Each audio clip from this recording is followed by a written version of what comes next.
So today we'll be doing a very brief video about the analysis of how President Trump could influence the 2018 midterms. So if we look at the 2016 map and the 2018 Senate map, if I drag it along, just ignore the colors on this map, but look at the colors on this map.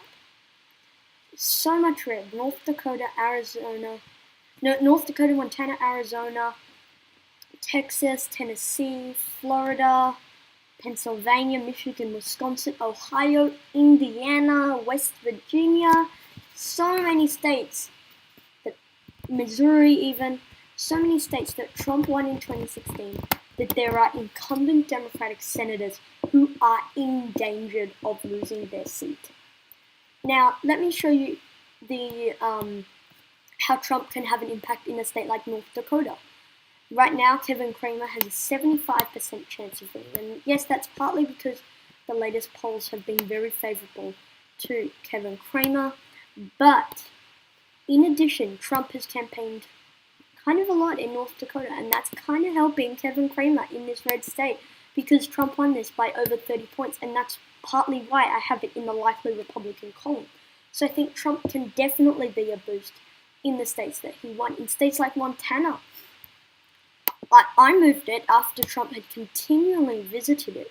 I moved it from likely over to leaning because he's visiting it a lot, and it's really positive for Matt Rosendale there because Trump won it by so much. In states like Arizona, yes, he won it by less so, but he can still have a positive impact given it's a GOP state. States like Texas, going down and doing that rally for Ted Cruz, definitely boosting up Cruz's numbers. As soon as he came down and did that, if we go ahead and look at the polling,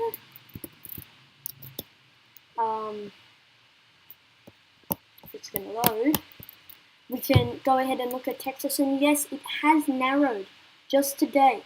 But if you look right after when Trump did the rally, we'll use this. I think it's quicker.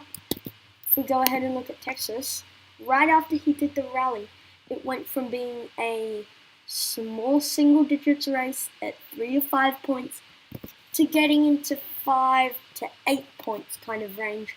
And that boosted his numbers because Trump came down to Texas to campaign. Tennessee, Trump can have a positive impact by painting Phil Bredesen as, part of the elite Democrat. And he's not. He's very moderate, but that kind of message works in a state like Tennessee. If you look at the 538 forecast, yes, I do have a disagreement with it. I don't think that Phil Bredesen has a 1 in 6 chance of winning this one. I think he has more like a 1 in 3 chance. But I do think that he's still not the favorite to win here. And in many states, he can have a positive effect. Now, there are some states where the president is just toxic. In states like New Jersey, Republicans are hoping to flip unpopular Democratic incumbent Bob Menendez. But the president is not well liked in New Jersey at all. It would be a very, very dumb idea to campaign with Bob Hugin because Bob Hugin does not want to be painted as Donald Trump because that won't help him in a blue state like New Jersey. If Chuck Schumer came up to campaign with Heidi Heitkamp in North Dakota, Heitkamp, she would just refuse to do that. Same thing with people like Beto O'Rourke, Phil Bredesen, Kristen Sinema, Joe Donnelly. The list goes on. In New Jersey, even Nancy Pelosi could have kind of a neutral effect, but not really involving the corruption scandal and everything. But the president can have a big impact in these red state Democrats where these Democrats are trying to paint themselves as moderates in order to win, but they're kind of crumbling because of Republicans and the president painting them as part of the Pelosi-Schumer agenda. And it's working, even though Heitkamp only votes with the Democrats like 50-something% of the time. They can still paint her, partly because she endorsed Hillary Clinton, and that's one thing that's coming back to bite her. That was not a good idea for her to do that.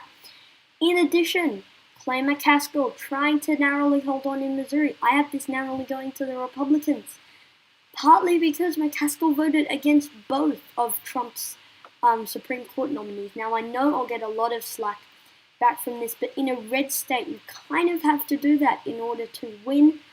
That's not to say that the president shouldn't come to places like Pennsylvania, Ohio, Michigan, Wisconsin, Minnesota. These candidates, they don't want that because the president is not too popular in those places, especially in a state like New Jersey. But if you look at many of the competitive races, they're in Trump country, and they were states that Trump won by double digits. That states Trump won, and some of them by double digits in 2016.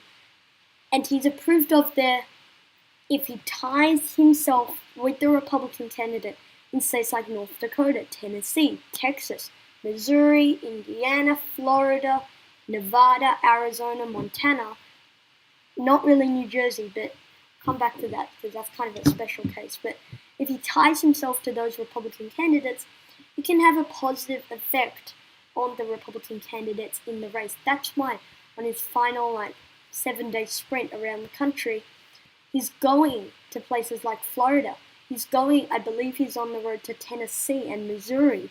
He's going to places where he's approved of, and not really Florida, but where he's approved of and where he can tie himself to the Republican candidate in the race and then paint the Democratic candidate there as elitist because, sorry about that. That was in the Republican column. There we go. Because it works, even though it might not be true, it works, and the president knows that. And yeah, and that's kind of what I wanted to go over today. And just take another look at this. Look at all that red in the middle of the country. In many of the Trump states that he won by double digits, there are endangered Democratic senators in those states. And if Trump comes to their state, if Trump makes a trip to North Dakota or Montana or Tennessee, and he ties himself to the Republican candidate, and he paints the Democratic candidate as elitist, out of touch, and just with Pelosi and Schumer, he can win in those states because it works. It's the same strategy he used in 2016 against Hillary Clinton. It's the same strategy he's using here because it works.